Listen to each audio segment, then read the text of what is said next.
Ren reencontra o grupo de falso herói que o humilhou, e decide ajudar a recuperar uma das armas sagradas para derrotar o Rei Demônio depois de uma boa luta, mas acaba encontrando uma espécie suprema de fada que estava passando por maus bocados.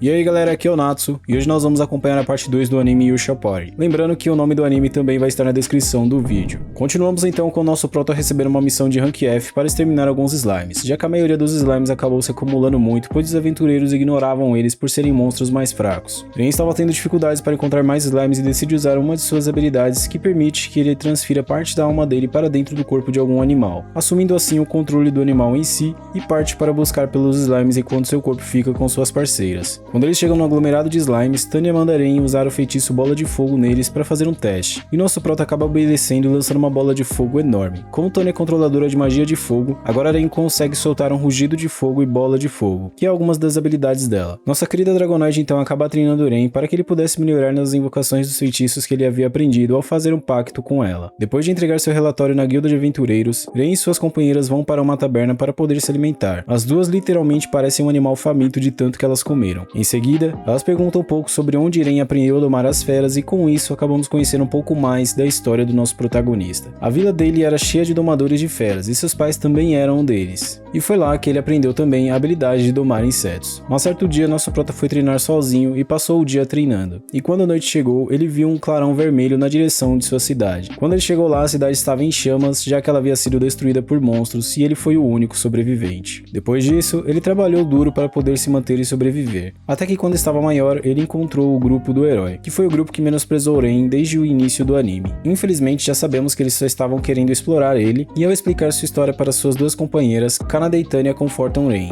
mas elas ficam revoltadas com o grupo do herói que tratou o prota como inútil e com tanta arrogância. No dia seguinte, eles recebem uma missão para derrotar alguns orcs, que são monstros de rank E, e são muito mais fortes do que os slimes. Ren diz para elas não baixarem a guarda com os orcs, já que são monstros um pouco mais superiores, mas Tanya ignora o aviso e se vangloria de seu poder. Depois Tanya encontrou um orc caído e ao tentar eliminar ele de perto, ela baixou a sua guarda e quase foi atacada por trás por outro orc, se não fosse pelo nosso prota que chega para salvar ela. Ele se machucou um pouco, mas usou uma magia de cura para poder se curar. Na guilda de aventureiros, ao fazer o relatório, Tanya não estava à espera do nosso prota. Ela havia saído um pouco para poder pensar, já que estava com a consciência pesada por ter ignorado o aviso de Ren e colocado ele em perigo mesmo que por um curto momento. Uma garota chega para tentar acalmar nossa querida Dragonoid e em seguida Ren acaba chegando também. Após isso, ela pede desculpas por ter se descuidado e baixado a guarda, mas Ren simplesmente conforta ela dizendo que o que importa é que ela não havia se machucado e que já estava arrependida pelo que havia feito. Na pousada em que eles estavam enquanto Ren estava dormindo, Tanya estava se perdendo em seus pensamentos e começa a sentir um forte calor em seu peito. Nesse momento descobrimos que ela estava apaixonada pelo Ren, apesar de que ela se nega de início, mas depois ela percebe que isso já estava fora do controle dela. No dia seguinte, enquanto Ren e seus companheiros estavam caminhando, eles encontram com o grupo do herói inútil, e nosso prota decide ignorar eles. Ele continua chamando Ren de inútil mesmo precisando da ajuda dele, e as companheiras de nosso prota acabam chegando para poder ajudar. O babaca do herói fica impressionado pelo Ren ter domado duas espécies supremas. O falso herói então explica o porquê de ele ter ido atrás de Ren novamente, e ele precisava atravessar uma floresta para poder conseguir o escudo lendário que ajudaria ele a derrotar o Rei Demônio. Ren se recusa, mas uma das garotas do grupo do falso herói explica para ele que o escudo que o inútil do herói precisava, já que ele não foi capaz de conseguir o escudo sozinho por ser um completo imprestável que não serve para nada além de ofender as pessoas, Ren acaba aceitando parcialmente e suas companheiras pedem para que eles peçam desculpas a Ren por tudo o que fizeram ele passar. Tanya então diz para eles ficarem de joelhos e pedir para que Ren os desculpasse. O inútil do herói fica pé da vida e diz algumas coisas bem desagradáveis para Ren sobre suas duas companheiras, e nosso prota aproveita a oportunidade única e desfere um baita de um soco na cara do falso herói imprestável.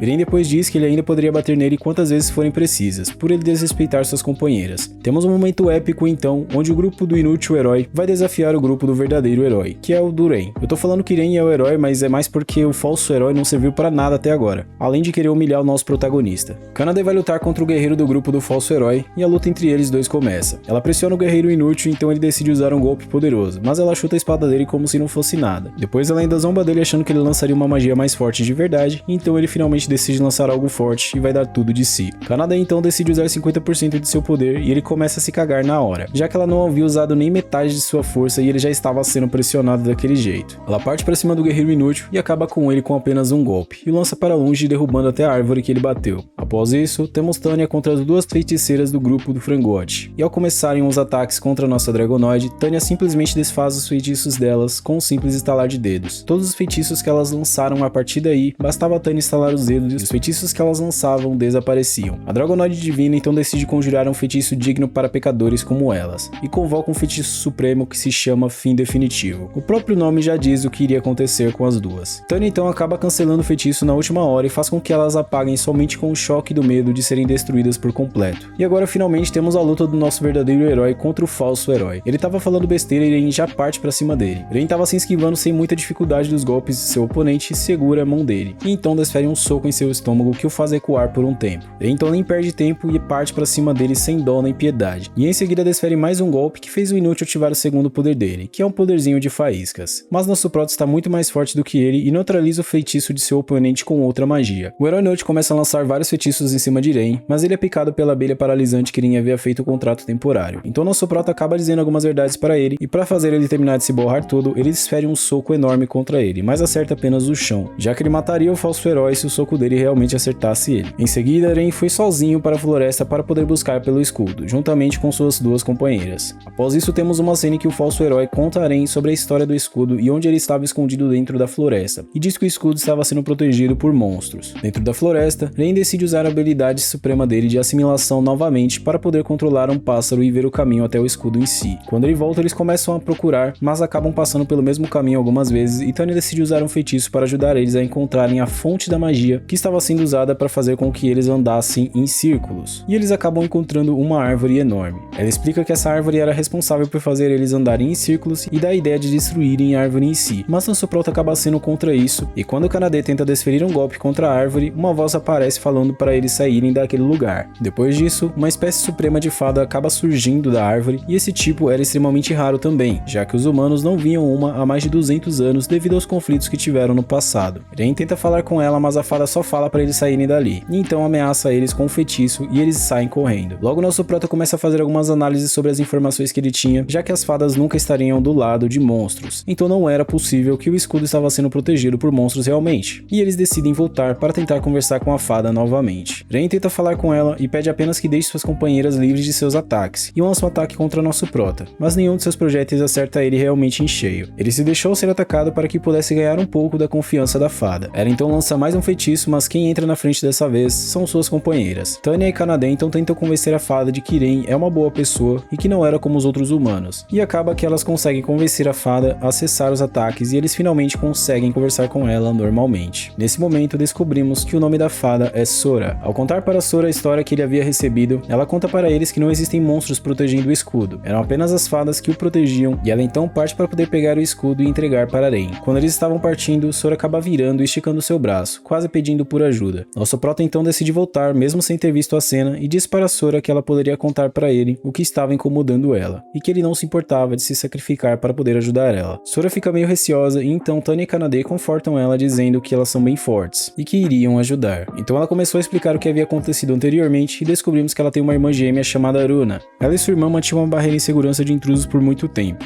Mas certo dia, Sora e Aruna decidiram sair um pouco da área de proteção da floresta e acabaram encontrando um monstro que acabou sequestrando a sua irmã. O monstro só conseguiu derrotar realmente uma das fadas porque ele tem uma peculiaridade que anula todos os feitiços mágicos, e já que as fadas são especialistas em feitiços mágicos, isso não funcionava contra ele. O monstro então pediu para que, em troca de sua irmã, Sora baixasse a barreira, mas ela não podia fazer isso já que ela colocaria a vida de seus companheiros em risco. Após isso, nosso Prota decide ajudar ela e agora é esperar lançar mais uns 3 episódios para trazer mais um resumo para vocês na parte 3.